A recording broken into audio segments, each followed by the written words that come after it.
Hello po mga kakapsat, magandang araw, magandang buhay. So panibagong pag-asa po sa inyong lahat. So time check po tayo mga kakapsat, alas 2 po ng hapon. So medyo mainit-init pa po sa oras na ito. Ngayon po ay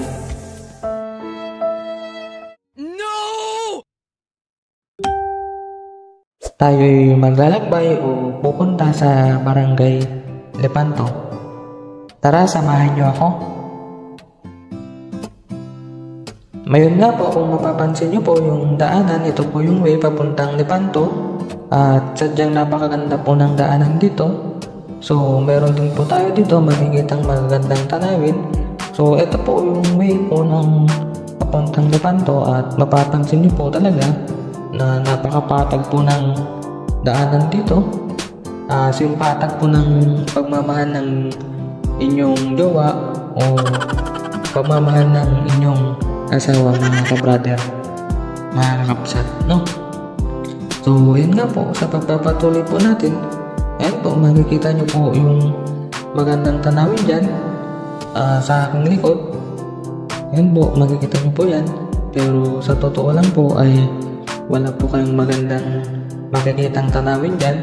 Yung gwapo ko lang pong mukha ang makikita nyo dyan, mga brother.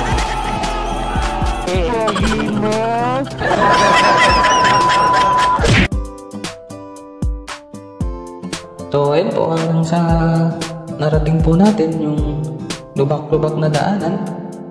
Ayan po, makikita nyo po yung ayan nga po, may nakikita po tayong mga bata. Galing po yan ng mga school. Pauwi na po siguro sila. Matatagtag yung ubit natin dyan dahil sa lubak-lubak na daanan na yan, mga kakapsat.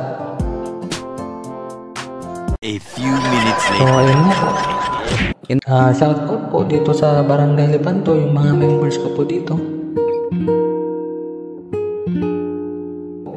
Tayo po ay nasiraan, naplatan. Siguro dati po ito nagipagpakat tilang sa tidaldalan. So nadalisak siguro ay lansad toy kat napatan na. So ayun nga po, nung tapos na po yung ating pong pagpapagawa ng ating motor ay nandito na po tayo sa Sentro Quezon, Isabela. Tayo pa uwi na po. So dito pa po muna tatapusin yung ating video. Maraming salamat po sa inyo. Please follow and share na lang din po yung ating pong video.